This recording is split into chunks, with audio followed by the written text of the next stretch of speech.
बिस्मिल्लाहिर्रहमानिर्रहीम। Hello, welcome back to my channel students. आज हम जो नया टॉपिक पढ़ रहे हैं वो है S and P blocks element. ठीक है जी, ये फर्स्ट ईयर का टॉपिक है, हमारे पास फर्स्ट चैप्टर है केमिस्ट्री का। तो चलें जी, स्टार्ट करते हैं बगैर टाइम ज़ाया किए। सबसे पहले जो बेसिक चीज़ें हैं वो मैं आपको साथ साथ सिखाऊंगी ताकि आप लोगों को कोई भी चीज़ समझने में मुश्किल पेश ना आए। चलें जी, स्टार्ट करते हैं। S and P blocks element. सबसे पहले S and P blocks element होते कहाँ पे हैं? हमारे पास S and P block element होते हैं पीरियोडिक टेबल में। ठीक है जी। अब पीरियोडिक टेबल क्या चीज़ है? पीरियोडिक टेबल हमारे पास जो है, अगर आपसे कोई पूछे कि पीरियोडिक टेबल क्या है तो आप लोग आसानी से बता सकते हैं कि एक ऑर्डर्ड, हमारे पास ऑर्डर्ड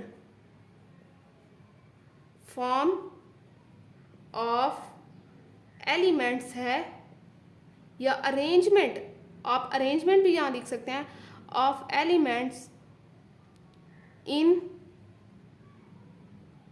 इंक्रीजिंग एटॉमिक नंबर। ठीक है। अब ordered arrangement of elements in the form of increasing atomic number आपके पास जो है वो पीरियोडिक टेबल है। मींस के हमारे पास एलिमेंट्स को टेबुलर फॉर्म में रखा जाता है, एक टेबल दिया जाता है। ठीक है जी। अब इनमें हमारे पास 1 2 3 4 तो इंक्रीजिंग हो रहा है ना, एटॉमिक नंबर की बेस पे रखा गया है। ये सिर्फ आपको समझाने के लिए।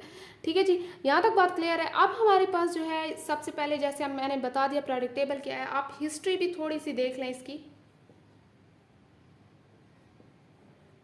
हिस्ट्री में हमारे पास एक रशियन साइंटिस्ट था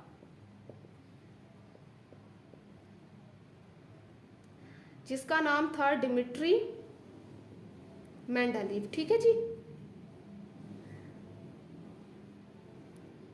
1869 में जिन लोगों ने, अगर जो लोग चाहते हैं कि प्रोडक्ट, जो लोग डीप स्टडी करना चाहते हैं किस चीज़ की, प्रोडक्ट टेबल की, तो वो डिस्क्रिप्शन में लिंक दिया गया है, वहाँ से वो हर चीज़, हिस्ट्री भी देख सकते हैं डिटेल में, ट्रेंड्स भी देख सकते हैं और बहुत सारा सीख सकते हैं डिटेल में।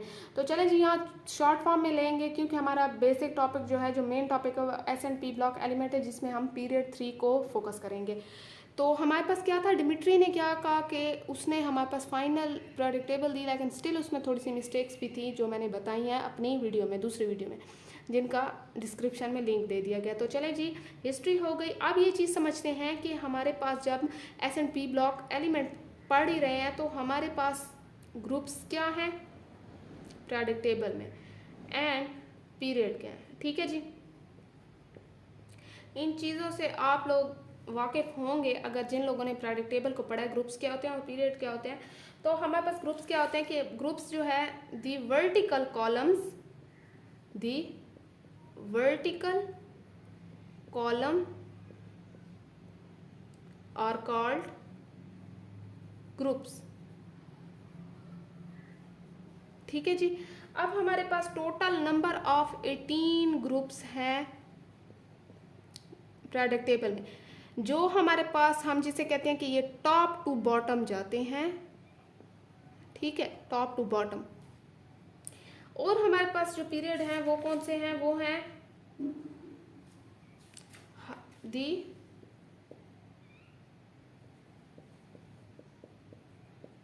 Horizontal rows are called periods. ठीक है जी। अब ये हमारे पास पीरियड्स है, 7 पीरियड्स हैं पीरियोडिक टेबल में टोटल, जो लेफ्ट टू राइट जाते हैं, ये ऐसे जाएंगे। ठीक है जी। अब इतनी आपको बात क्लियर हो गई। अब आते हैं ब्लॉक्स पे, जो हम पढ़ रहे हैं कि हमारे पास ब्लॉक्स असल में होते क्या हैं। ब्लॉक्स, एक हमें जो पीरियोडिक टेबल है उसने रफली, हमारे पास रफली जो दी periodic table is roughly divided into 4 blocks. ठीक है जी, यहाँ तक बात क्लियर है। अब देखें कि हमारे पास 4 कौन से हैं। सबसे पहले S ब्लॉक, ठीक है जी, फिर P ब्लॉक, फिर D ब्लॉक, फिर F एंड G ब्लॉक। तो ये मेरे पास 4 ब्लॉक हो गए, यहाँ तक बात क्लियर है। अब मैंने S एंड P ब्लॉक्स जो होते हैं इनको हम रिप्रेजेंटेटिव एलिमेंट्स भी कहते हैं,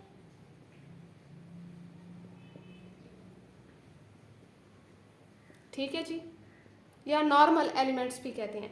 ये इनकी कॉन्फ़िगरेशन NS मीन्स कि S में 1 या 2 मैक्सिमम इतने कॉन्फ़िगरेशन होती है। S सब शेल में इनकी एलिमेंट्स जितने होंगे उनका वैलेंस इलेक्ट्रॉन S शेल में आएगा, ठीक है। अब D ब्लॉक हमारे पास कौन से एलिमेंट्स होते हैं, ये दरमियान वाले एलिमेंट्स होते हैं। अब D एंड ये वाले FG एलिमेंट्स, इनको हम कहते हैं ये ट्रांजिशन एलिमेंट्स हैं, ये ट्रांजिशन एलिमेंट्स हैं इनका। अब यहाँ P वाले हैं, उनका P में आएगा NSP 1 to 6 मैक्सिमम, ठीक है जी, ये P का है। S का ये वाला है। अब D का D में आएगा NS या N, जो D होता है वो 1 to 10 तक होता है। F वाला जो होता है वो 1 to 14 मीन्स कि उनका वैलेंस शेल का जो इलेक्ट्रॉन होगा वो इस सब शेल में आएगा। यहाँ तक बात क्लियर है आप लोगों को। अब ये छोटा सा वो था, अब मेन टॉपिक की तरफ चलते हैं। हमारे पास जो है वो पीरियड 3 का हम किस चीज़ का करेंगे, पीरियड 3 को फोकस करेंगे। इससे पहले आपको मैं एक चीज़ दिखा दूं या समझा दूं कि आप लोग ये देख सकते हैं, ये हाथ से बना हुआ प्रोडक्ट टेबल है। आप लोग इसमें एक चीज़ देख सकते हैं कि ये देखें, ये alkali metal, alkaline, earth metal, जो फर्स्ट जो ग्रुप्स हैं 2, ये क्या है, ये S ब्लॉक एलिमेंट्स है जिन्हें नॉर्मल, रिप्रेजेंटेटिव या नॉन ट्रांजिशन एलिमेंट्स भी कहा जाता है, ठीक है जी। तो ये टॉप टू बॉटम जब आएंगे हमारे पास, तो ये क्या है कि ये एक ग्रुप है, ये टॉप टू बॉटम दूसरा ग्रुप है, ये तीसरा, चौथा, ऐसे होते होते यहाँ तक 18 आ जाएंगे आपके पास, ठीक है। अब ये पीरियड P1 लिखा हुआ है, ये इस तरफ लेफ्ट टू राइट जाएंगे। पीरियड 2, ये period 3, period 4, period 5, period 6, period 7, यहाँ तक बात क्लियर है। अब ये जो दरमियान वाले एलिमेंट्स हैं ये D ब्लॉक एलिमेंट्स हैं जिन्हें हम ट्रांजिशन एलिमेंट्स कहते हैं। इनका जो वैलेंस इलेक्ट्रॉन है वो D में आएगा। अब ये हमारे पास P ब्लॉक एलिमेंट है, ठीक है, जिसमें हमारे पास बहुत सा हेलोजन फैमिली आ रहा है, carbon, oxygen, nitrogen family, boron family, ये सारी फैमिलीज यहाँ आ रही हैं। यहाँ तक बात क्लियर है, ये भी ट्रांजिशन एलिमेंट्स हैं। ये हमारे पास क्या है, F ब्लॉक एलिमेंट्स या G ब्लॉक एलिमेंट्स, जो कि हमारे पास लेंथेनाइड एंड एक्टिनाइड फैमिली जिसे कहते हैं, ठीक है, ये भी ट्रांजिशन मेटल्स है। अब ये जो चीज़ लगी हुई है ये हमारे पास मेटलाइड्स बता रही है कि इसमें मेटल्स भी हैं, नॉन मेटल्स भी हैं और हमारे पास मेटलाइड्स भी हैं। यहाँ सिर्फ मेटल्स हैं और अल्कलाइन अर्थ मीन्स के मेटल्स हैं, यहाँ नॉन मेटल्स भी हैं। मेटल्स मीन्स के हमारे पास यहाँ एक मिस्टेक्स है कि हमारे पास हाइड्रोजन इज़ नॉन मेटल, ये मिस्टेक में आ रहा है कि इस जगह फिट नहीं हो रही थी, ये आप लोग डिटेल मेरी जो वीडियो है उसमें भी देख सकते हैं, ठीक है जी। यहाँ तक बात क्लियर है आप लोगों को, ये सिर्फ समझाने का मतलब ये था कि आप लोग ये यहाँ से देख लें। चलें जी, अब स्टार्ट करते हैं। हमारे पास फिर से एक चीज़ ये देख लें कि पीरियड 3 में ये जा रहा है, तो पीरियड 3 ऐसे जाएगा, NaMgAlSiPs, यहाँ लिख लेते हैं, NaMgAlSiPsClAr।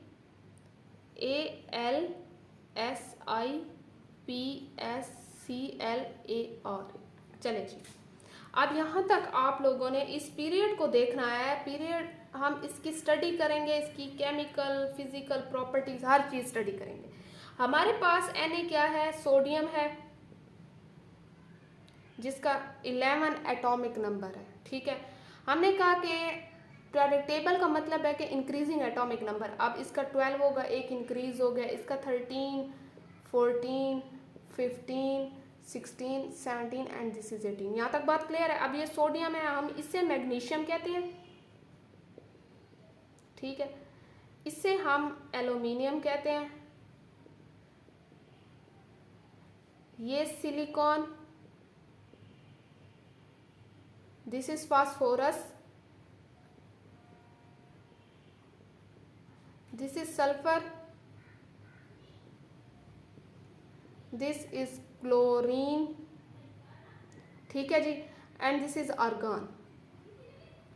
आप लोगों ने अब इस चीज़ को रखना है। अगर ये चीज़ इस फॉर्म में भी दी जाए ना, मीन्स के यहाँ NaMgAl ये इस फॉर्म में, तो आपने ये नहीं कहना कि ये ग्रुप है, पीरियड ही है लेकिन इसे लिखा ऐसे होगा, क्योंकि हमारे पास जैसे इसकी अरेंजमेंट है ये पीरियड की फॉर्म में है, पीरियोडिक टेबल में, तो ये पीरियड होगा। यहाँ तक बात क्लियर है।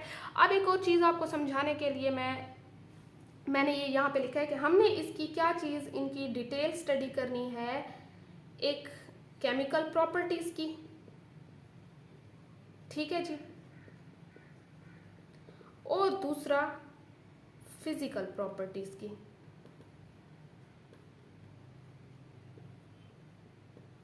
फिजिकल प्रॉपर्टीज को हम एटॉमिक प्रॉपर्टीज भी कह सकते हैं, ठीक है जी। अब आप लोगों ने एक चीज देखनी है कि केमिकल प्रॉपर्टीज हमारे पास वो होती हैं जब केमिकल रिएक्शन कोई हो, क्या हो, केमिकल रिएक्शन हो, और हमारे पास जो भी हम चीज़ को देख रहे हैं, उसकी स्टडी करें, वो चेंज हो जाए। मीन्स कि हम जो चेंज फाइंड कर रहे हैं या देखना चाह रहे हैं वो केमिकल रिएक्शन के थ्रू होता है।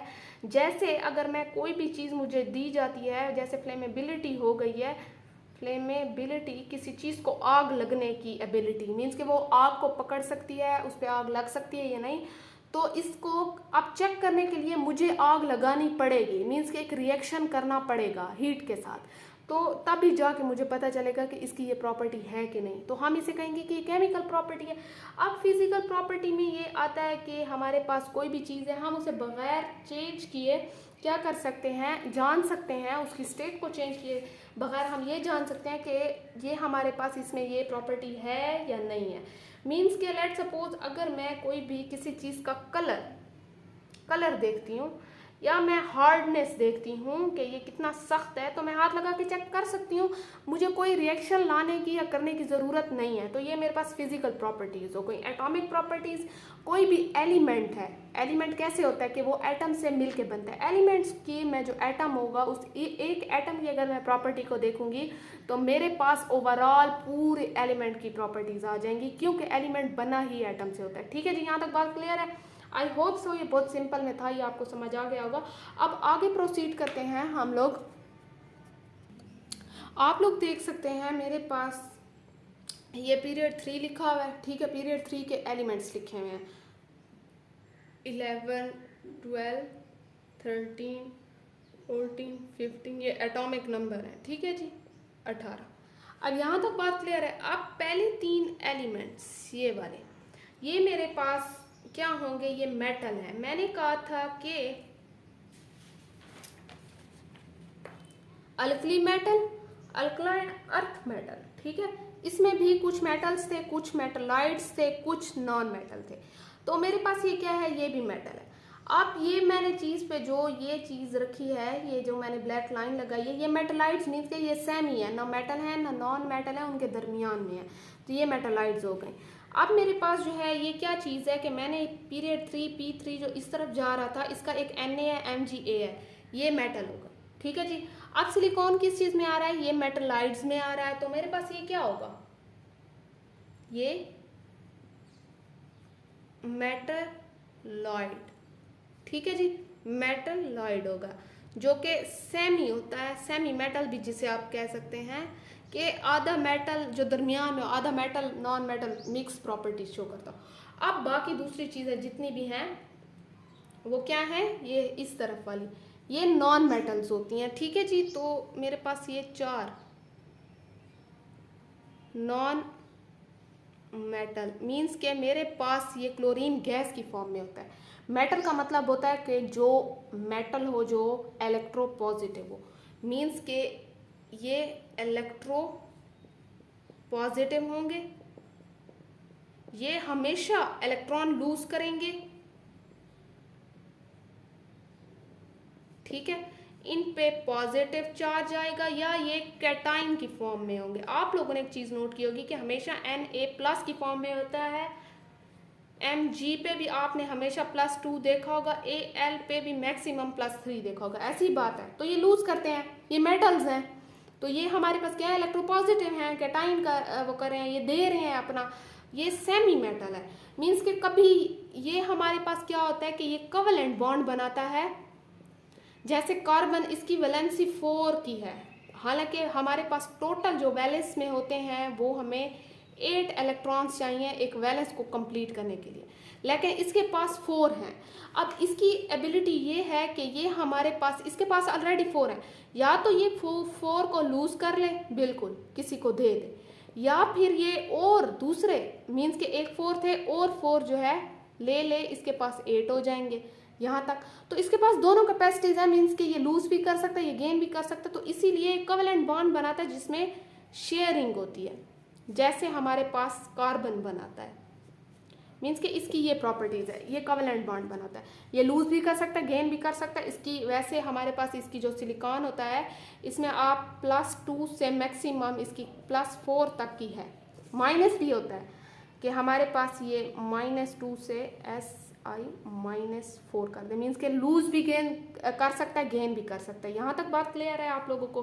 अब हमारे पास ये सिर्फ आपको समझाने के लिए था कि ये हमारे पास गेन भी कर सकता है और लूज भी कर सकता है, ठीक है जी। अब हमारे पास नॉन मेटल्स जो होते हैं वो हमेशा इलेक्ट्रोनेगेटिव होते हैं,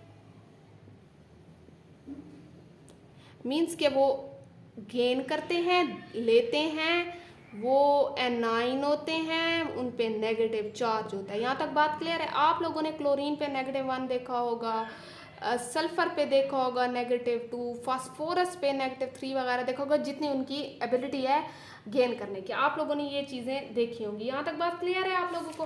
अब एक और चीज़ देखते हैं कि हमने यहाँ तक कर लिया, अब इसकी इलेक्ट्रॉनिक कॉन्फ़िगरेशन की तरफ चलते हैं। इलेक्ट्रॉनिक कॉन्फ़िगरेशन देखते हैं कि हमारे पास इलेक्ट्रॉनिक कॉन्फ़िगरेशन है क्या। चलें जी, एक हेडिंग लगाते हैं, इलेक्ट्रॉनिक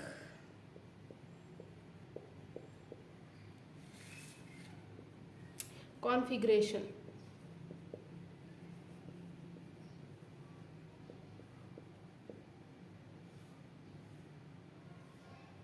यहाँ तक बात क्लियर है।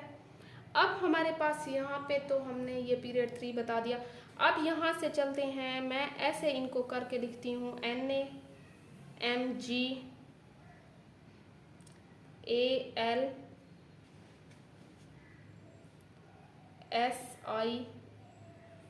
SiPs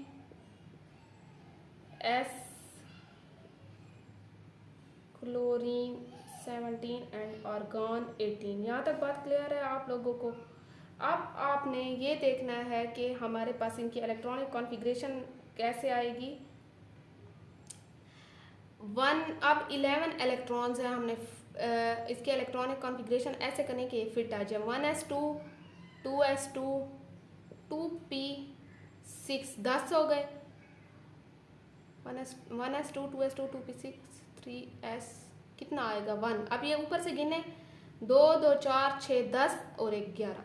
अब आप लोगों ने एक चीज़ ये नोट करनी है कि इसका valence electron s subshell में आया, ऐसी बात है। तो ये कौन से एलिमेंट्स हुए, ये s ब्लॉक एलिमेंट्स हुए। आप लोग जब इसे पीरियोडिक टेबल में भी देखेंगे तो ये s ब्लॉक में आ रहे हैं कि नहीं। ये देखें, ये s ब्लॉक है, ठीक है। ये पहले 2 ग्रुप जो हैं वो s ब्लॉक में आ रहे हैं, तो s ब्लॉक एलिमेंट्स हैं, ये Na पड़ा है, ठीक है जी। तो ये यहाँ से भी आप लोगों को पता चल सकता है, 1s2 2s2 2p6 3s2। अब s में मैक्सिमम 2 इलेक्ट्रॉन आ सकते हैं, 2 यहाँ पे हो गए। ये कौन सा, ये भी s सब शेल में है, ये भी s सब ब्लॉक एलिमेंट है। अब Al का देखते हैं, एल्यूमिनियम का 1s2 2s2 2p6 3s2 3p1। अब P में मैक्सिमम हमारे पास 6 आ सकते हैं। जब 6 पूरे हो गए तो अब हम आगे चलेंगे, तो हमारे पास P में 1 के आ गया, ये गिने 2 2 4 6 12। अब हमारे पास ये देखें कि हमारे पास ये 11 हो गए हैं, सॉरी 13 इलेक्ट्रॉन्स हो गए हैं, 10 यहाँ तक, ये 2 और 1 13। तो लास्ट वाला किस में आ रहा है, P सब शेल में, ठीक है जी। P सब शेल में आया तो ये हमारे पास कौन सा एलिमेंट है, P ब्लॉक एलिमेंट है। हमें यहाँ से भी पता चल सकता है अगर आप लोग पीरियोडिक टेबल में चेक करें। ये देखें, हमारे पास एल्यूमिनियम ये पड़ा, तो ये यहाँ वाला सारा कौन सा है, ये पी ब्लॉक है, तो ये हमारे पास पी ब्लॉक में आ रहा है। यहाँ तक बात क्लियर है। 1s2, अब सिलिकॉन की तरफ देखते हैं। 2s2, 2p6, 3s2, 3p2। अब ये भी पी ब्लॉक में है, हमारे पास पी ब्लॉक एलिमेंट है, पी सब शेल में है। 1s2, 2s2, 2p6, 3s2, 3p3, ये भी सेम है, पी में आ रहा है तो पी ब्लॉक एलिमेंट है। अब ऐसे सल्फर का देखते हैं। 1s2, 2s2, 2p6, 3s2, 3p4, ये भी सेम है, ठीक है जी। अब हमारे पास 1s2, 2s2, 2p6, 3s2, 3p5, ये भी सेम पी में आ रहा है तो ये भी पी में है। अब मैंने ये कहा कि हमारे पास पी में 6 तक आ सकते हैं। 1s2, 2s2, 2p6, 3s2, 3p6, तो ये भी 6 में आ रहा है, ये भी पी ब्लॉक एलिमेंट है। एक चीज़ यहाँ पे आप लोगों को ये समझनी है, जो आगे आपकी बुक में दी गई है, मैं ये चीज़ इरेज कर रही हूँ क्योंकि ये यहाँ पे मैंने सिर्फ आपको समझाने के लिए लिखा है। आप लोगों ने एक बहुत ही मेन चीज़ याद रखनी है कि जब आपको कोई भी कॉन्फ़िगरेशन देते हैं तो उसमें पहले लिख देते हैं आर्गन, फिर जो भी आगे 4s1 कर दें और जितना भी आगे कुछ भी लिख दें, मीन्स के एग्जाम्पल सिर्फ है। तो आप लोगों ने ये चीज़ जो होती है यहाँ पे ये लिखने का मकसद ये है कि ये वाली चीज़ को शॉर्ट करके उन्होंने कहा है कि यहाँ आर्गन की कॉन्फ़िगरेशन है। अब आप लोगों को इतना पता होना चाहिए कि आर्गन का 18 नंबर है, एटॉमिक नंबर, मीन्स के आर्गन का 18 है और 18 को आपने फिट करना है 1s2, 2s2, 2p6, 3s2, 3p6, means के ये लिखा हुआ है। अब इसको शॉर्ट फॉर्म में उन्होंने ये सिर्फ कह दिया कि हमने आर्गन की कॉन्फ़िगरेशन लिखी है, मीन्स के ये मैंने 18 यहाँ ऑलरेडी इलेक्ट्रॉन्स है। आप 18 के आगे जब और चीज़ें दी होगी और वो चीज़ें फिर काउंट करोगे तब टोटल जाके उस एलिमेंट का आएगा। लेट सपोज अगर मैं आपको कोई एक एग्ज़ाम्पल यहाँ करवा दूँ। अब एग्ज़ाम्पल में मैंने यहाँ लिख दिया है K19, ठीक है। मेरे पास K19 है, मीन्स के मेरे पास अब 19 इलेक्ट्रॉन्स हैं, ठीक है। अब मैं 1s2, 2s2, 2p6, 3s2, 3p6 और 4s1, मैंने ये कॉन्फ़िगरेशन इसकी सिंपल में लिखी। लेकिन आपको आसानी के लिए आप लोग अगर इस चीज़ को